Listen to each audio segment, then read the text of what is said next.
Bonjour à toutes et à tous, bienvenue dans les greniers des savoirs. Nous recevons aujourd'hui le professeur Cheibou Alhaji Oumarou. Bonjour professeur. Oui, bonjour professeur. Professeur, vous êtes enseignant-chercheur au département d'anglais à la faculté des lettres et sciences humaines de l'université Abdou Moumouni. Et vous êtes spécialiste de la littérature africaine. Pourriez-vous nous parler un peu de votre parcours?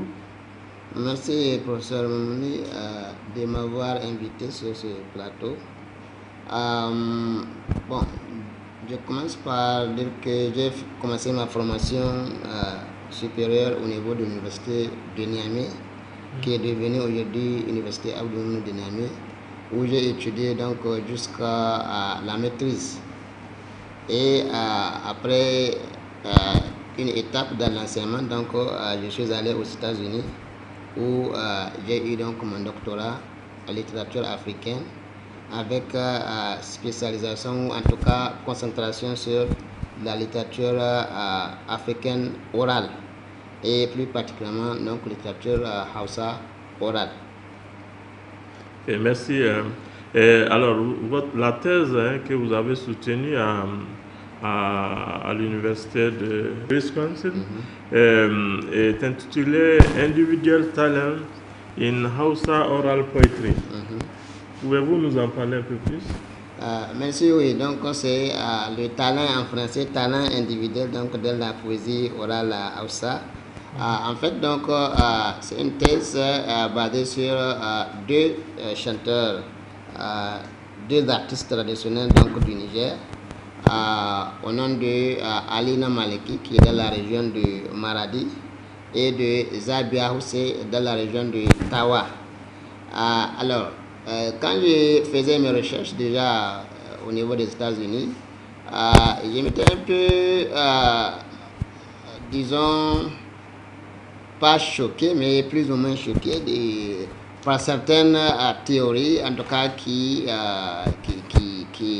sont encore à la mode, par rapport donc aux artistes traditionnels dans la littérature orale, qui en fait, dont la contribution n'est pas reconnue, parce que nous avons les influences des approches ou des théories anthropologiques ou ethnologiques ou médiévalistes, dont l'intérêt c'est surtout l'information culturelle qu'ils cherchent. Alors, ils n'ont pas mis l'accent sur la contribution personnelle, individuelle des artistes. Et surtout que ces théories-là, la plupart, sont basées sur des cultures occidentales. Et donc, je n'ai pas vu quelque part l'Afrique représentée, encore moins mon pays, le Niger. Et pourtant, ce sont ces théories-là qui sont mises en avant pour analyser les littératures africaines.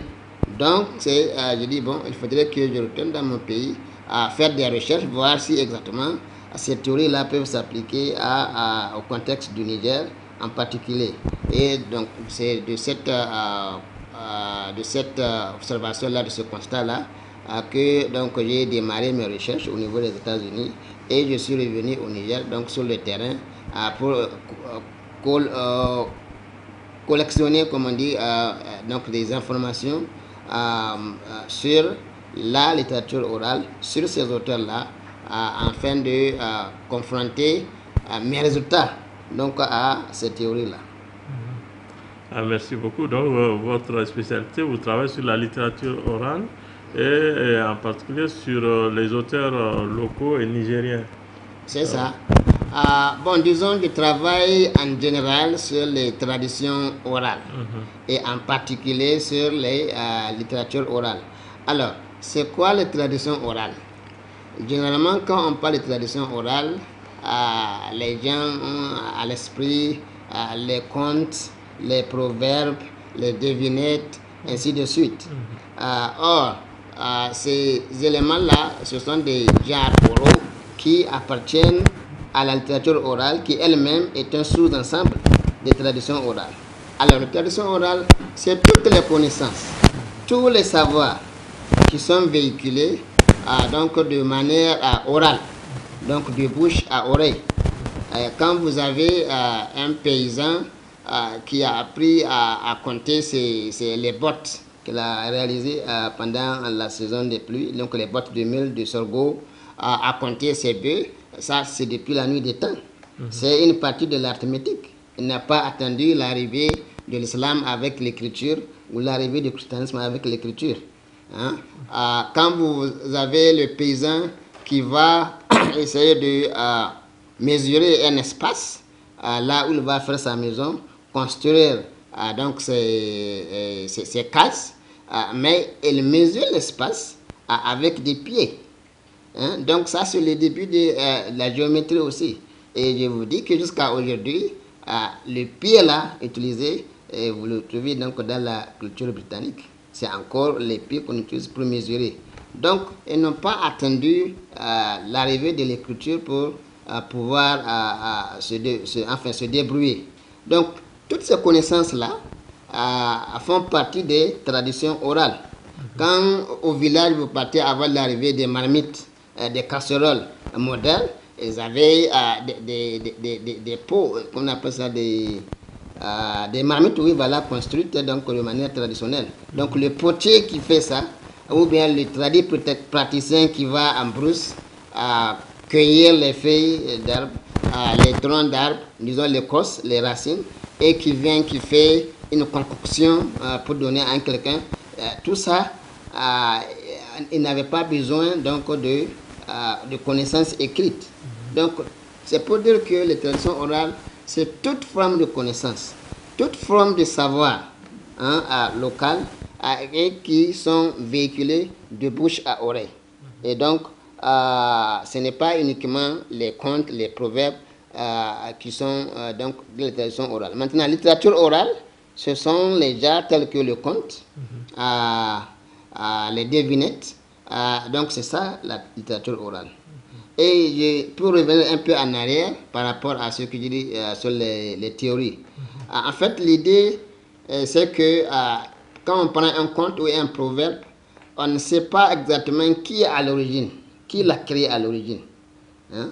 Donc, du fait que les anthropologues, les ethnologues et autres qui ont commencé à s'intéresser à la culture africaine en général et à la littérature orale, ne pouvaient pas trouver qui sont les auteurs, entre guillemets, donc de ces genres-là. Donc, on a dit que non, c'est une production communautaire.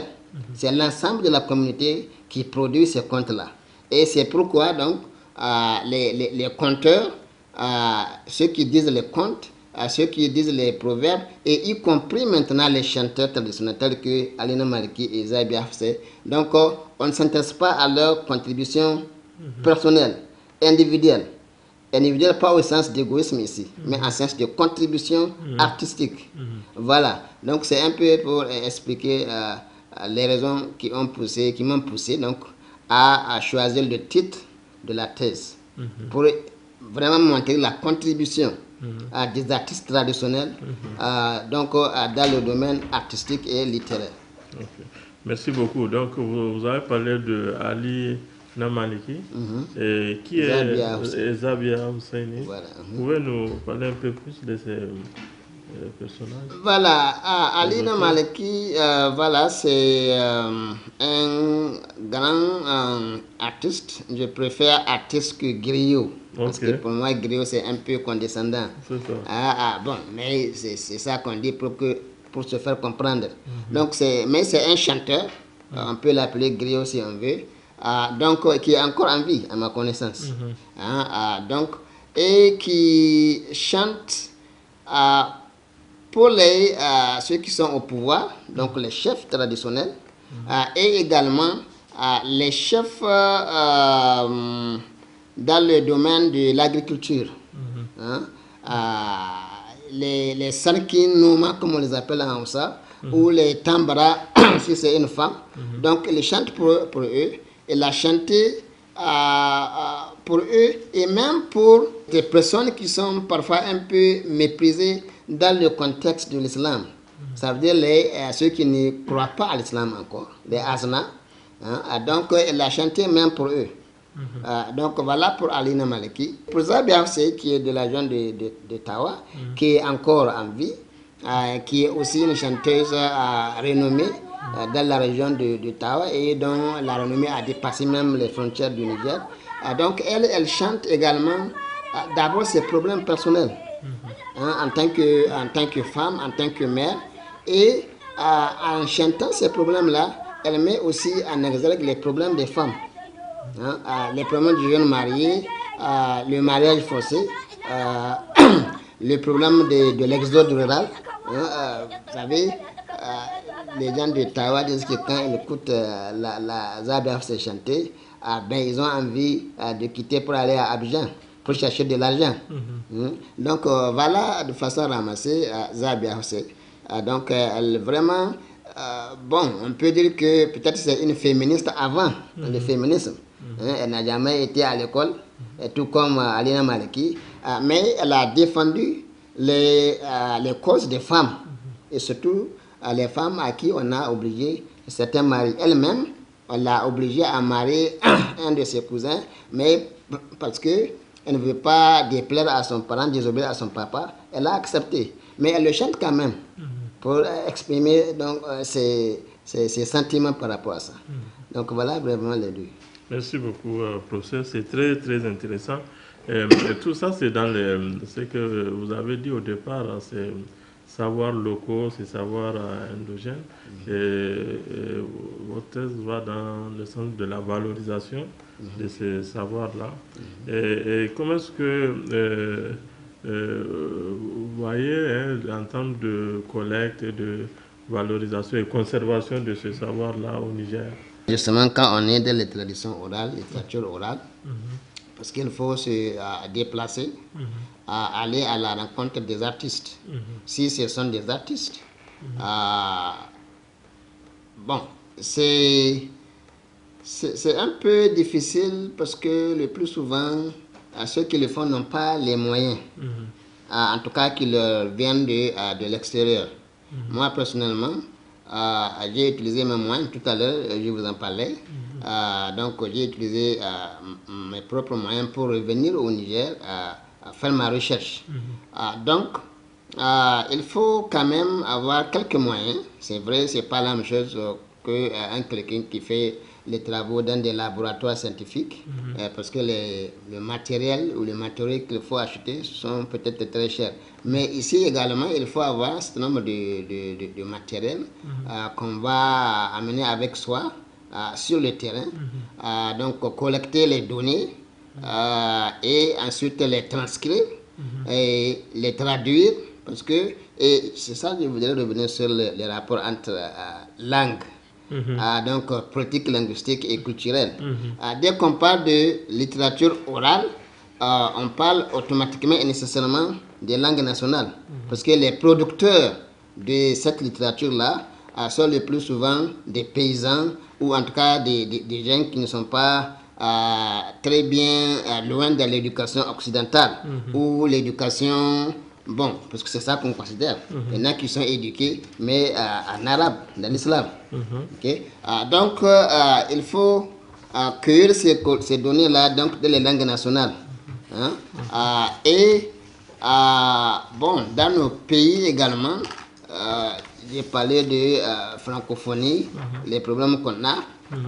Quand je faisais mes recherches, un des premiers constats ou résultats que donc j'ai pu découvrir, c'est que au Nigeria, il y a une telle abondance de production à langue Hausa, parce que le Hausa, c'est ça ma zone de concentration.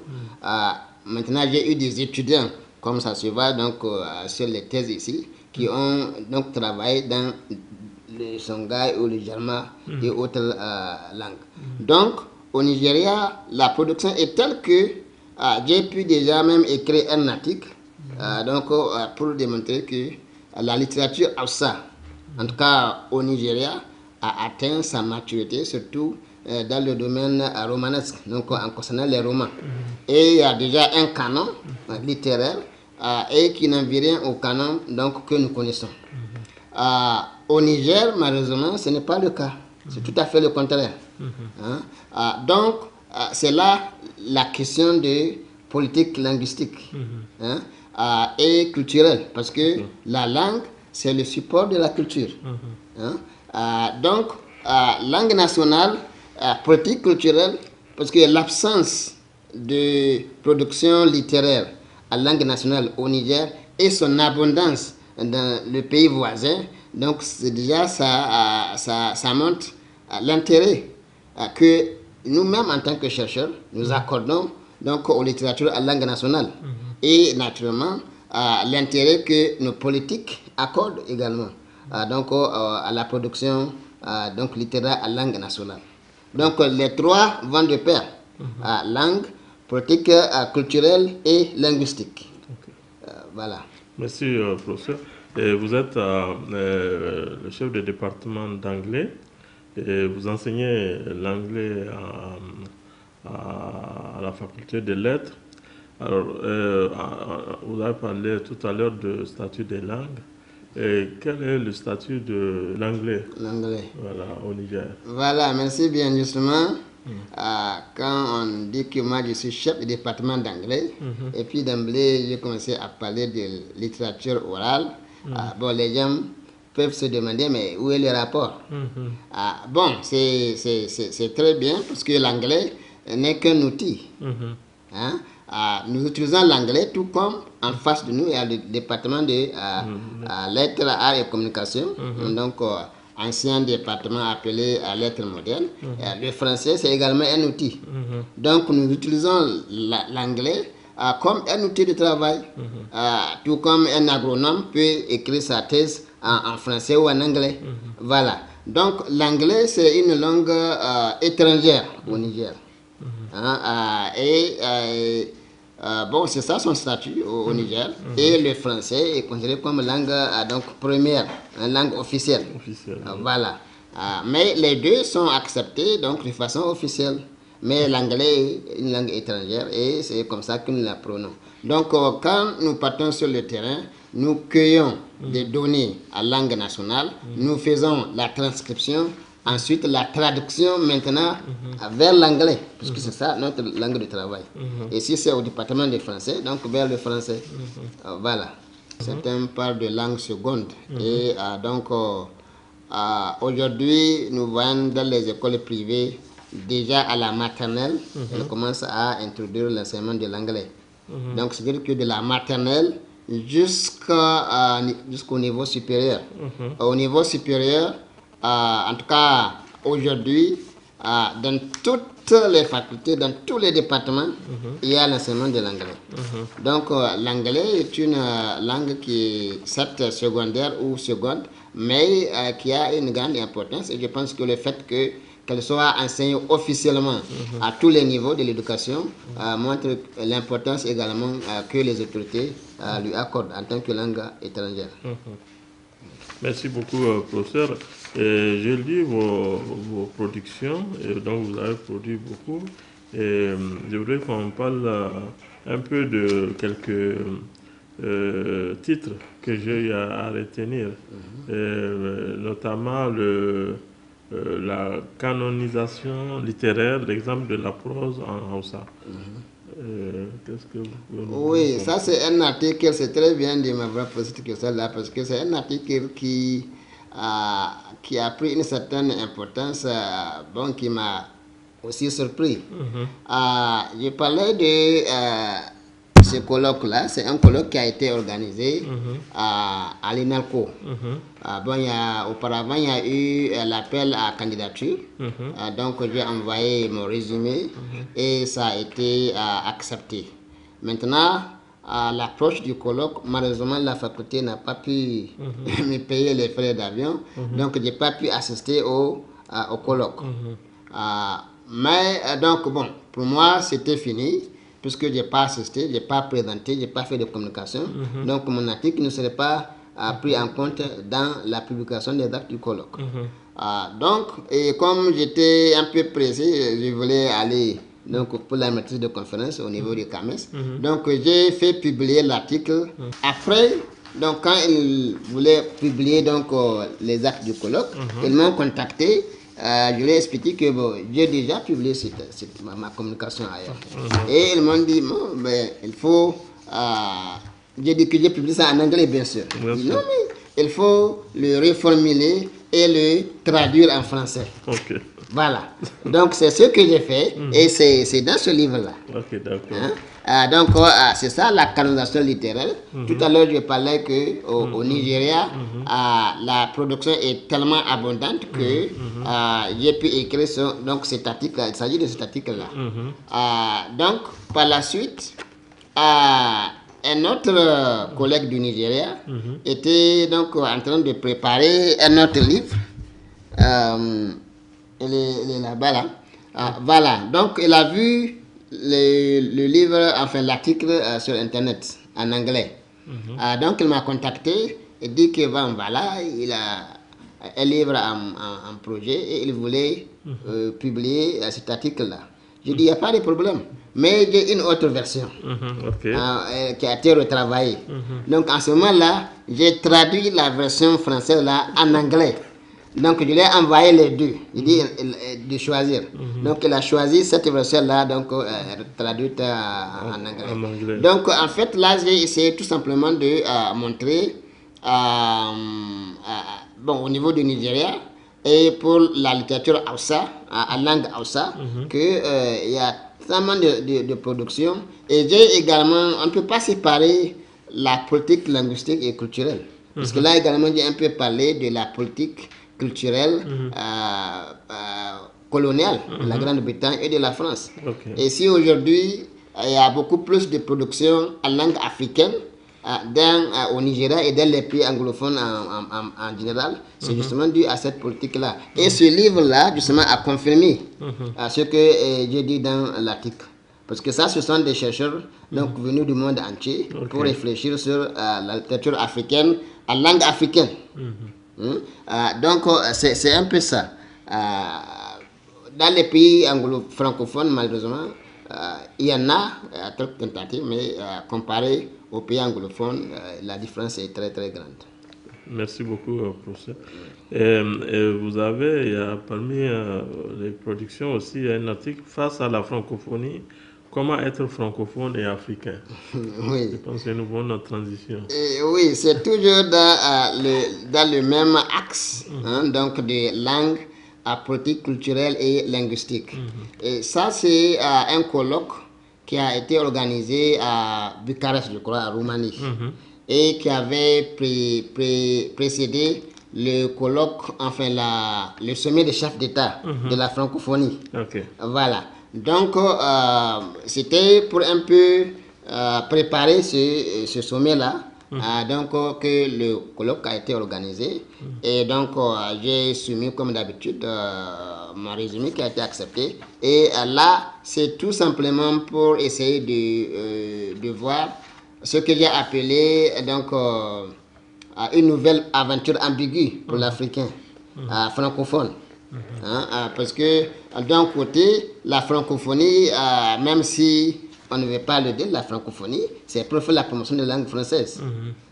Et alors, comment, en tant qu'artiste, en tant qu'Africain qui veut faire la promotion de ces langues nationales, comment réconcilier les deux? Donc, c'était ça la problématique. En tout cas, que j'ai essayé de défendre dans l'article. Donc, les difficultés, les ambiguïtés, les errements de la francophonie en tant que telle. Voilà. Merci beaucoup. Un autre titre, décoloniser la langue française, apprivoiser la francophonie, les leçons de l'anglophonie. L'anglophonie, c'est dans le même registre justement. Je viens tantôt de parler de l'expérience culturelle donc coloniale au niveau de la Grande-Bretagne. Donc là, grosso modo, j'ai essayé de montrer que les pays francophones ont beaucoup à apprendre des pays anglophones. Parce que les systèmes ne sont pas les mêmes. Et la francophonie, si on veut qu'elle marche vraiment bien pour nous en Afrique, il faut la décoloniser. Donc il ne faut pas qu'elle soit là uniquement pour renforcer et enrichir la langue française. Mais il faudrait également que ça soit une sorte d'échange, de donner et de recevoir. Donc c'est un peu ça, décoloniser la langue française, donc à l'image de... Parce que les Britanniques Il est vrai, ils n'ont pas été des saints également. Ils ont commis des choses horribles. Mais dans leur politique culturelle et linguistique, ils ont laissé un petit espace dans lequel les langues nationales, les cultures nationales ont pu évoluer. Et c'est ça qui fait qu'aujourd'hui, culturellement et même économiquement, les pays francophones, anglophones plutôt, sont beaucoup plus en avance que les pays anglophones. On a cherché dans nos pays, j'étais d'ailleurs surpris quand j'étais aux États-Unis, parce que je n'étais pas allé aux États-Unis pour étudier la littérature africaine. J'étais parti pour faire la littérature comparée.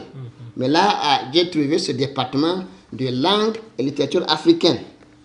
J'étais tellement surpris, parce qu'il était le seul département, à ma connaissance, en dehors de l'Afrique. Département plein. On sait les langues, littérature africaine. Okay. Au Cameroun, il y a un département similaire, mais je pense que c'est dans le côté anglophone. Parce que le Cameroun, comme vous savez, a subi plusieurs influences allemandes, françaises et britanniques. Dans nos pays francophones, à ma connaissance, il n'y a pas. Ici, chez nous, à l'université, il n'y a pas un département de langue littérature africaine. Donc, c'est ça, donc, à peu près, pour, disons, inviter nos dirigeants et nous-mêmes en tant que chercheurs de suivre un tout petit peu le modèle britannique, là où c'est bon pour nous-mêmes. Okay, merci beaucoup. Et sur d'autres registres, il y a Women and Social Rebels and Leaders, a cross-cultural exploration of physical skills as strictly for... Bon, ça c'est mon anglais. Hein? Oui. Non, c'est un bon anglais, ça va. Oui. Bon, donc c'est la femme dans la littérature orale africaine. Oui. Bon, ça c'est un article, justement, ça c'est du côté, c'est dans ici là. Oui. Bon, comme vous voyez le titre, donc ça fait la promotion de la femme. Okay. Donc c'est un article, donc une orientation féministe. Bon, je ne suis pas féministe, mais je supporte souvent les féministes dans leur lutte que je considère comme bon, acceptable. Voilà, donc c'est dans ce sens-là que j'ai écrit. Mais surtout, littérature, oui, surtout littérature donc, orale. Parce que là, c'est voir comment les littératures orales aussi, les personnages aussi, apportent leur contribution dans le débat. Et c'est un peu ça. Donc, montrer comment, dans la littérature orale également, le féminisme a existé, si on peut parler. Ce n'est pas question de féminisme, mais question de défense des droits de la femme. Et surtout, une notion qui fait que dans certaines familles, surtout les familles royales, on préfère avoir des garçons. Et là, c'est une fille justement qui a essayé de montrer le contraire. Parce que son père, qui est un roi, n'a pas eu de garçon. Hein?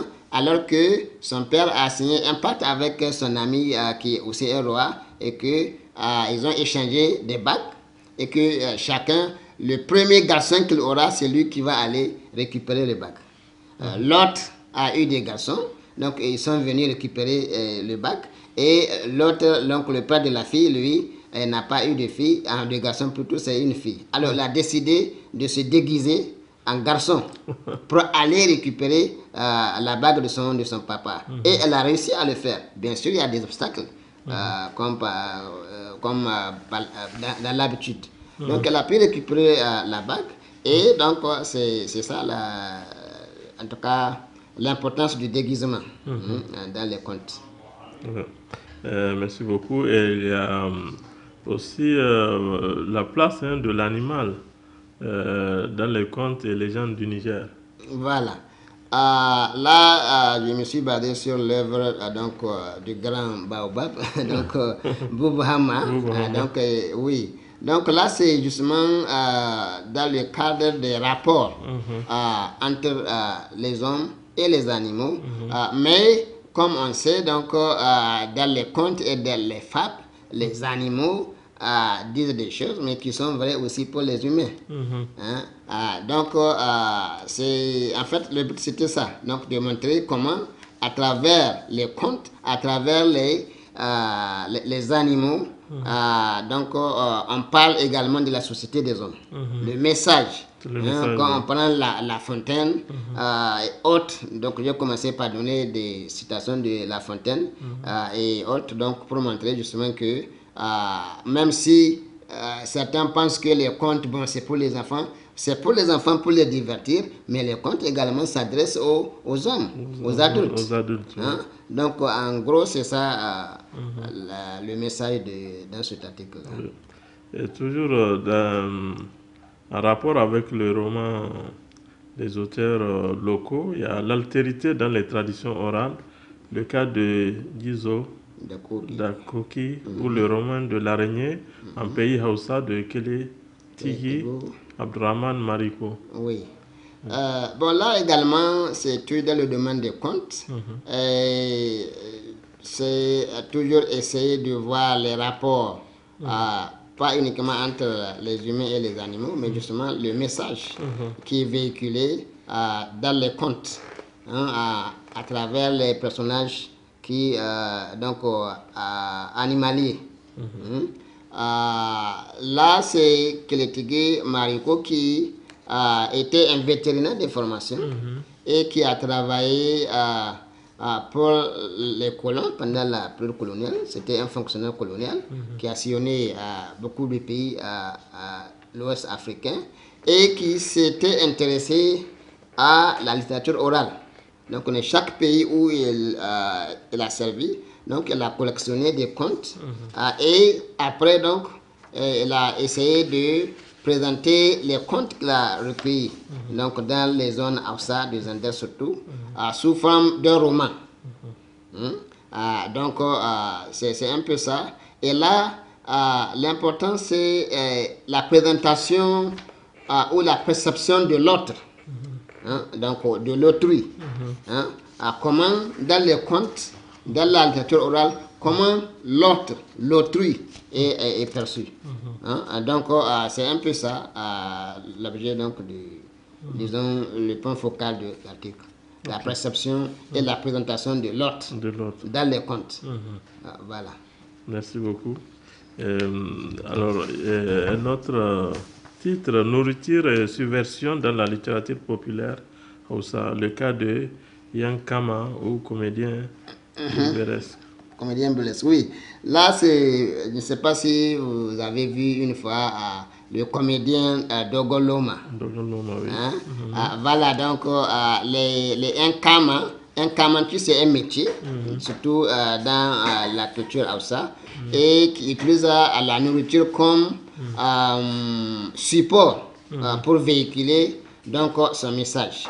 Donc tout ce qu'il fait, il ramène ça à la nourriture. Mais derrière cette comédie-là, il envoie également des messages. Par exemple, il peut décrire ou faire sensibiliser sur l'avarice. Il faut éviter d'être avare, il faut partager sa nourriture. Mais même si à chaque fois, lui, il cache pour lui. Mais le message contraire, c'est ça. Il faut partager avec les autres. Donc, c'est ça un peu l'idée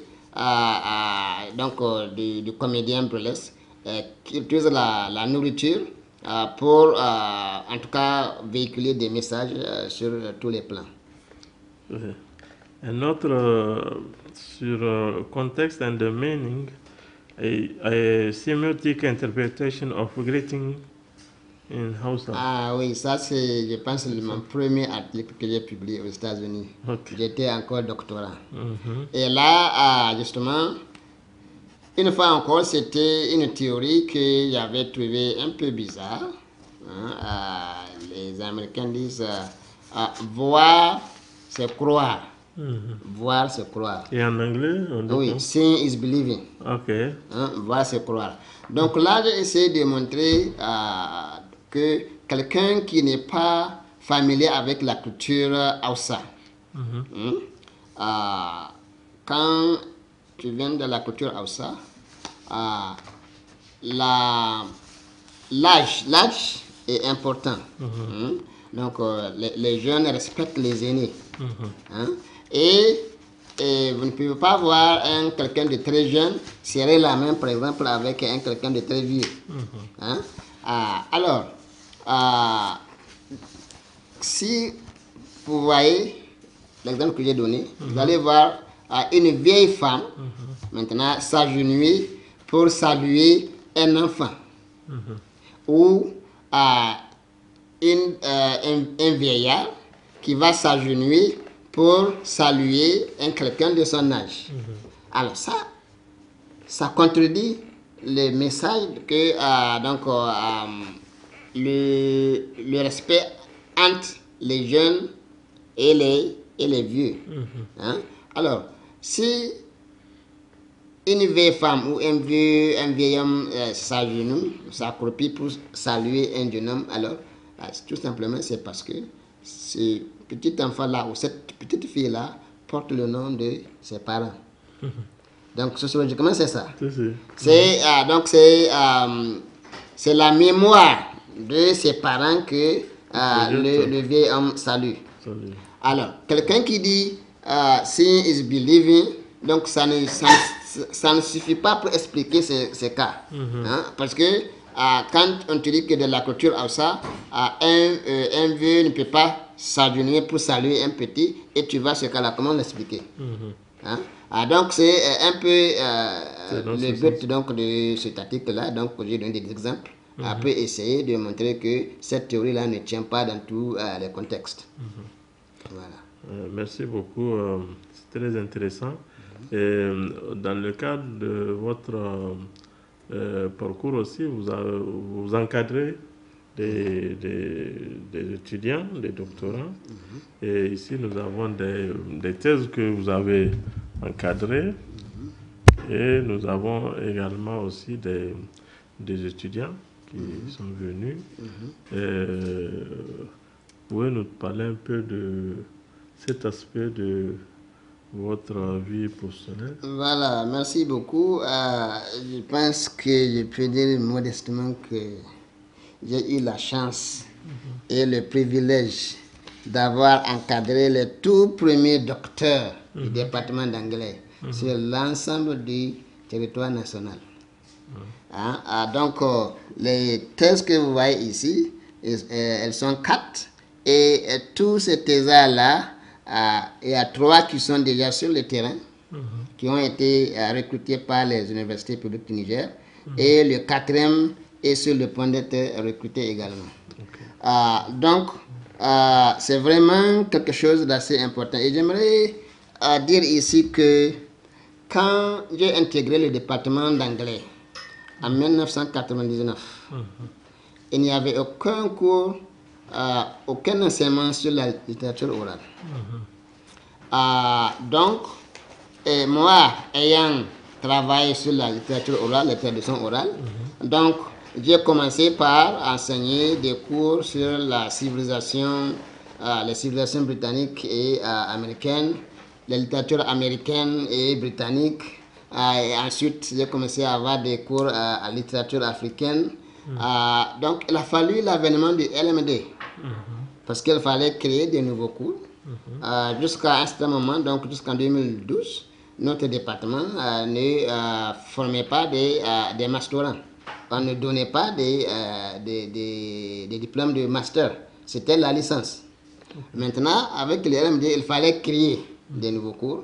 Donc là, j'ai profité en tant que chef de département en ce moment-là, donc pour créer des cours sur la littérature orale. Et le département a accepté. Et donc, aujourd'hui, si nous avons déjà ces 4-là, tous ont soutenu sur la littérature orale. Et j'ai parlé, ça c'est la première promotion. J'aimerais commencer d'abord par les cours créés. Donc, au niveau de la licence, il y a un cours intitulé « Les littératures africaines orales » ou « Les littératures africaines orales ».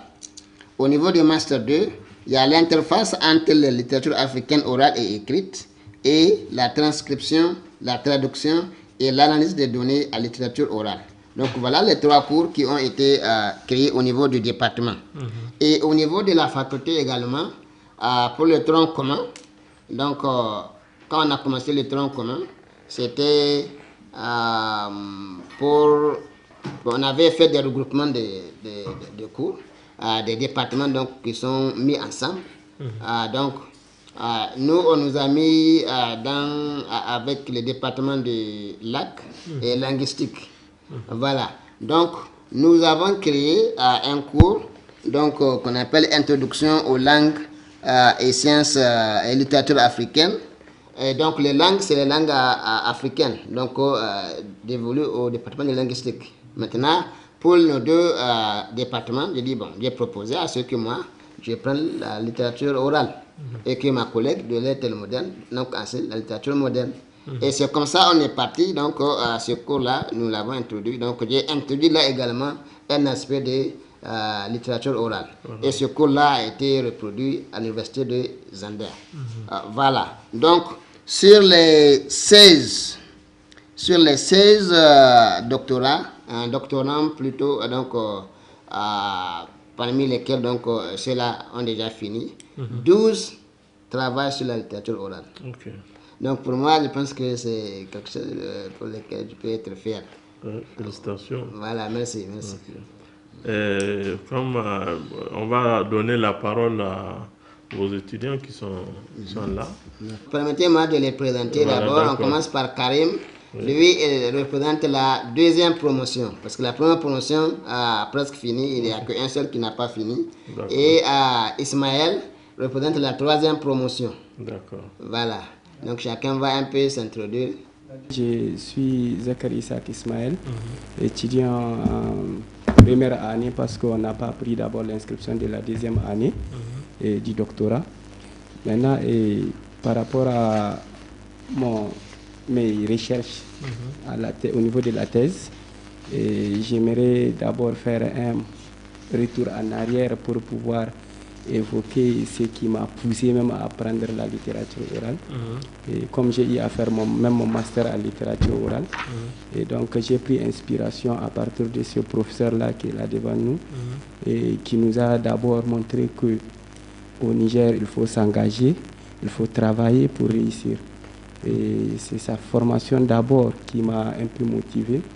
Ensuite, l'aspect sur lequel il est.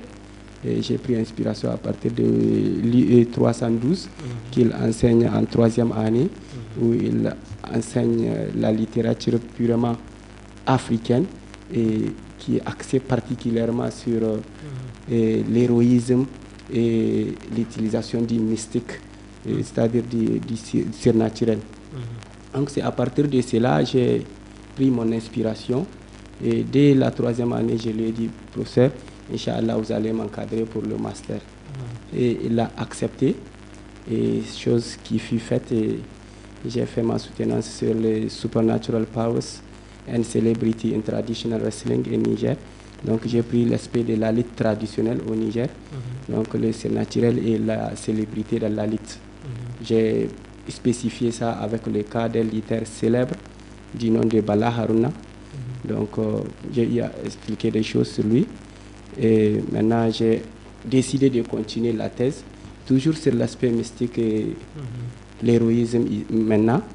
Et en thèse, je cherche la contribution des lutteurs. Le sujet de la thèse, c'est quoi? C'est Heroism and Supernatural in Traditional Wrestling in Niger. The contributions of Kadade, Bala Haruna, Isaka and Ebo Hassan. So, ça veut dire que je vais un peu parcourir ces lutteurs-là pour pouvoir recueillir des informations sur leur relation avec le mystique et ensuite en quoi est-ce que et comment est-ce qu'ils utilisent le surnaturel dans la lutte traditionnelle. Donc ces aspects je vais parcourir, Inch'Allah. Donc je suis sur ça en thèse. Ok, donc en termes de support, sur des supports oraux ou bien des supports écrits? Bon, ils ont les talismans aussi. Oui, c'est les deux, parce que quand on parle de mysticisme, il faut aller d'abord vers l'oralité, là où tu vas trouver des éléments qui ne sont pas écrits. Et aussi, il y a des chercheurs qui ont fait des recherches sur le sens du surnaturel et de l'héros aussi. Donc, il faut chercher des écrits pour pouvoir les interpréter et écrire ce qu'on va écrire. Et il y a Kirari dedans, bon, Kirari c'est un élément. C'est un élément parmi tant d'autres de la recherche.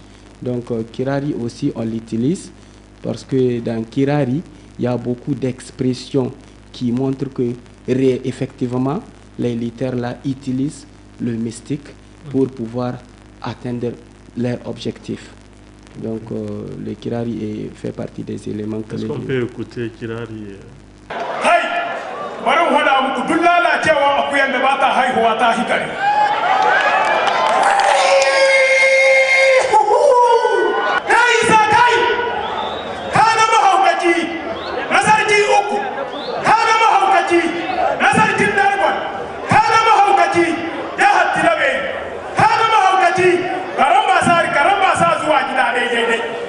wallahi ba ni gudu ba ni ja da baya don da na gudu gara da fadi masa ko ta fadi ta hika sun sanu wallahi ko na fadi na fi karfin yaro kuma ko na fadi na fi karfin tato wallahi duk girman tato banza ne ni ko na fadi ba a jami roƙo sai dai a ce sa'a yan babu a gani a rana in an gaba a saka su wallahi ni abadin gare mai tafiya wata guda ba guzuri zaman lafiya na roƙa maza da mata babba da yaro sai in akwai zaman lafiya sannan komai ya wadata.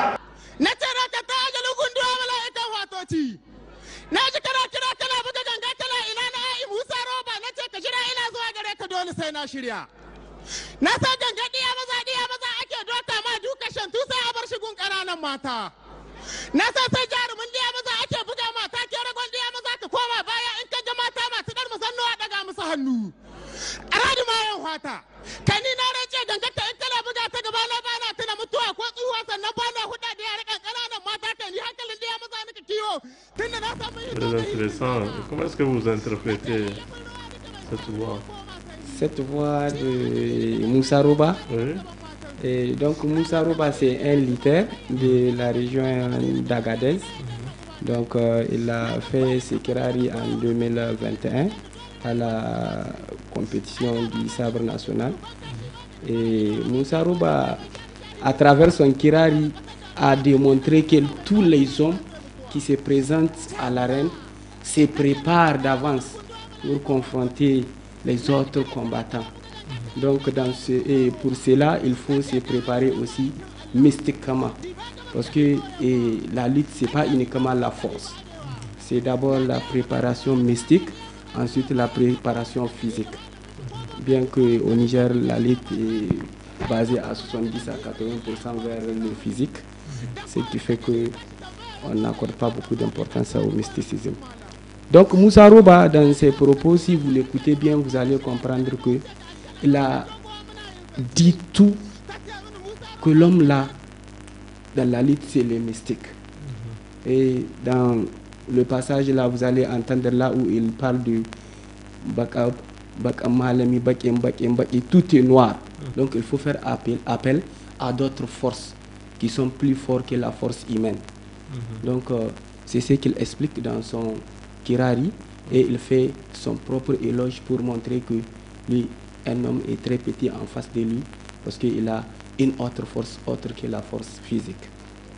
Merci beaucoup. Là, vous posez. Ok, bonjour. Moi, c'est Karim, Mohamed Karimou. Donc, je suis également un des étudiants, les doctorants que le professeur chez vous encadre. Mon parcours ressemble un peu à celui d'Ismaël. Il y a une petite différence. C'est que moi, je ne connaissais rien dans la littérature orale avant. Parce que je n'ai pas fait la licence à l'université Abdou Moumouni. Donc les cours qui ont été créés en 2012, là, dont le professeur parle, ça a trouvé que moi, en ce temps-là, Vous avez fait la licence où? J'ai fait la maîtrise en Algérie. En Algérie, ok. Et j'étais revenu au Niger en 2011. Okay. En ce temps-là, les cours-là n'avaient même pas été créés. Donc on a fait le master ici. Et vers la fin du master, j'ai pris un des cours du professeur sur Canon Formation in the African Literature.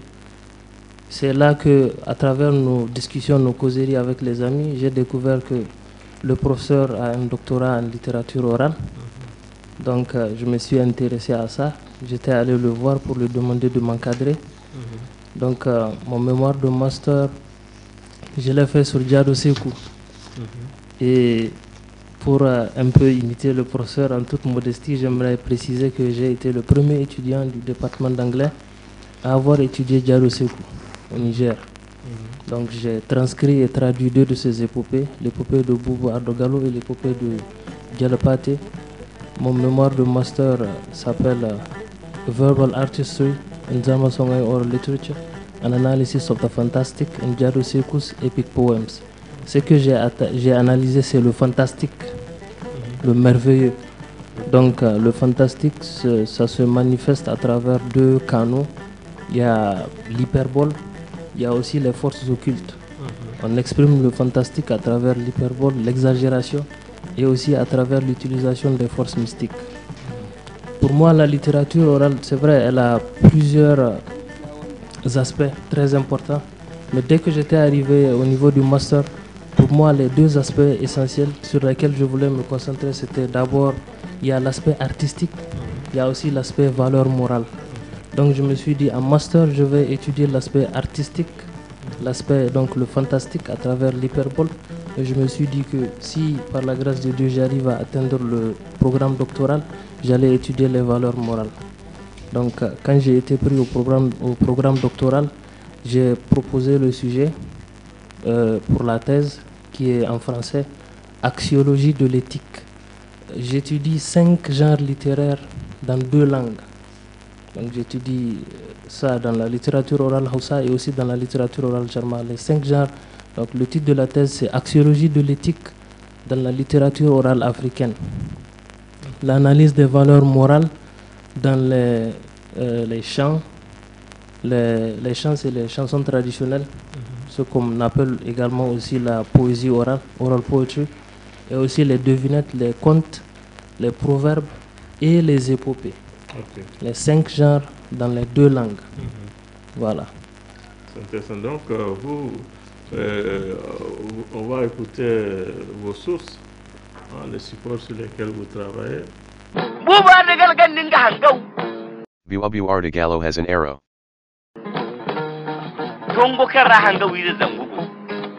Quiver in which there are 100 arrows. Along with a bow. He has 2 spears, he has a sword. Yes. He has a staff, and he has that horse rope, iron whip. He has all of these? He has all of these. He comes and says to the marabout, "May peace be upon you." He responds, "And may peace be upon you also. I have come for you." He responds, "All right. Then do what you have come for."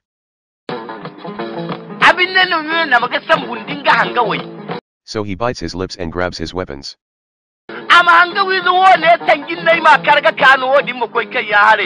He would shoot an arrow and in no time it gets intercepted by jinns, so it goes and falls down off trajectory.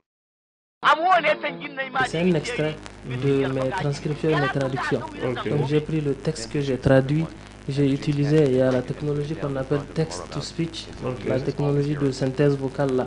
J'ai utilisé un logiciel sur Microsoft Windows qui a pris mon texte et qui m'a donné des fichiers audio. Donc j'ai collé ces fichiers audio là au fichier Zarma, les fichiers en Zarma et les fichiers en anglais. Je les ai collés ensemble pour produire l'audio là. Donc vous maîtrisez la technologie numérique, c'est un autre. Moi je me débrouille un peu. Oui. Je me débrouille un peu.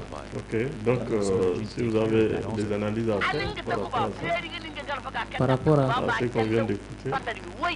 Oui, ici c'est une scène. La scène là parle de la bataille entre Cheikh Omar Tall et Boubou Ardo Gallo. Donc c'était la partie où Boubou Ardo Gallo était parti pour attaquer Cheikh Omar Tall.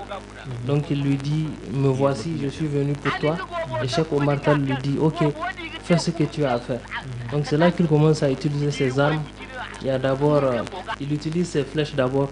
Il tire les 100 flèches. Et Diado Sekou explique que chaque flèche qu'il tire un djinn, un esprit, un démon. Donc, il fait dévier la flèche. Donc, la flèche n'atteint pas sa cible.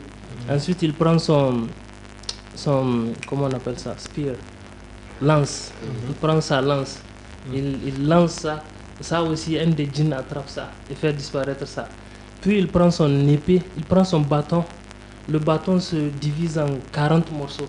Ça explose en 40 morceaux. Il prend l'épée, l'épée se liquéfie.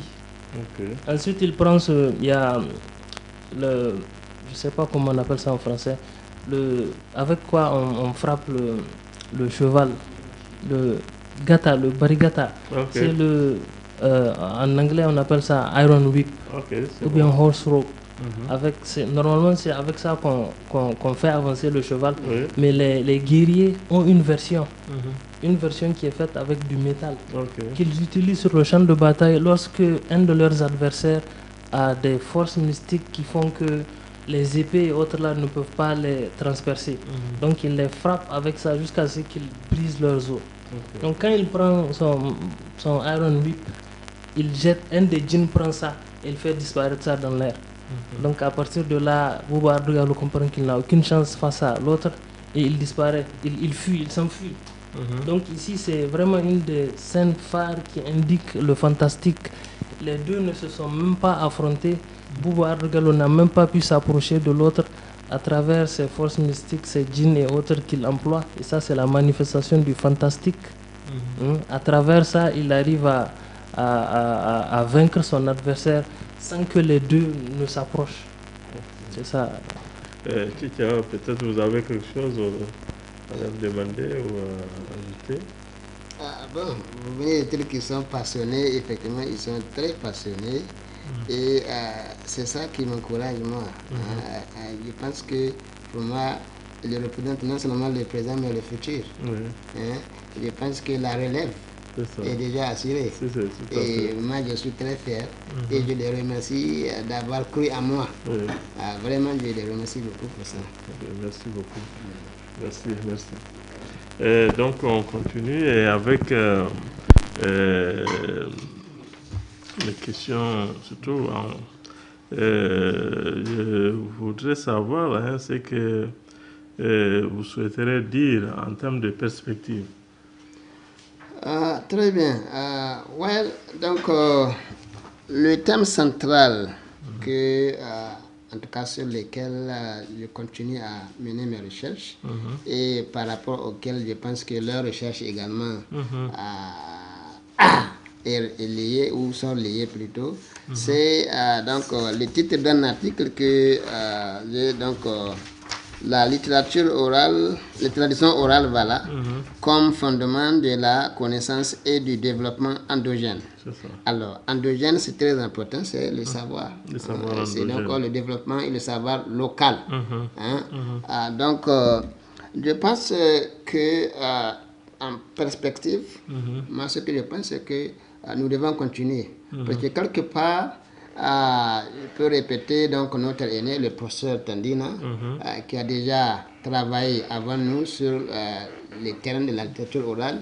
Donc nous sommes d'accord qu'au Niger, c'est encore un terrain presque vierge, donc comparé aux pays comme le Nigeria. Donc il y a encore nécessité et urgence de continuer à collecter, à transcrire et à diffuser donc les savoirs endogènes, donc à travers ce qu'ils sont en train de faire, et nous également nous allons continuer à faire la même chose. Donc je pense que les perspectives c'est ça. Et j'aimerais terminer en citant un des doctorants ici qui est devenu aujourd'hui docteur. Donc je dis qu'il faut éviter de nous retrouver dans l'inconfortable situation d'un personnage de La Fontaine qui, et je cite, connaît l'univers et ne se connaît pas. Fin de citation. Donc c'est Adam Idé, il est là, et lui-même il a appelé la citation donc, de notre illustre aîné, professeur Tandina. Alors, il faut quand même que nous puissions nous connaître d'abord. C'est important. Ainsi, pour éviter cette situation et se sentir en harmonie avec nous-mêmes, En Pateba nous conseille de suivre l'exemple, et je cite, du bon jardinier qui sait que pour croître en hauteur et étendre ses branches dans toutes les directions de l'espace, un arbre a besoin de profondes et puissantes racines. Ainsi, pour bien enraciner en vous-même, vous pouvez sans crainte et sans dommage vous ouvrir vers l'extérieur, à la fois pour donner et recevoir. Fin de citation. Donc c'est ça. Nous devons d'abord nous connaître nous-mêmes, nous enraciner, avoir une bonne fondation, une bonne assise sur nos cultures, sur nos langues, et en même temps nous ouvrir pour recevoir des autres, mais pour que nous puissions nous-mêmes apporter quelque chose. Donc à ce que Senghor appelle le rendez-vous de donner et de recevoir. Donc voilà ce que je pense en termes de perspective. Je pense que pour moi l'avenir est vraiment prometteur. Il représente, comme je dis, l'avenir. Et il y a déjà, quand je suis venu au département, il n'y avait aucun cours, aucun enseignement en littérature orale. Aujourd'hui, nous avons 16 doctorants et sur les 16 là, 12 font littérature orale. Et pour moi, je pense que c'est le comble du bonheur. Voilà. Ok. Merci, professeur. Merci. Mesdames et messieurs, vous venez de suivre le professeur Cheibou Alhaji Oumarou, enseignant-chercheur au département d'anglais à la faculté de lettres et sciences humaines de l'université Abdou Moumouni de Niamey. Nous vous remercions et nous vous donnons rendez-vous au prochain entretien dans les greniers des savoirs. Merci. Merci, professeur. Merci de m'avoir invité. Merci.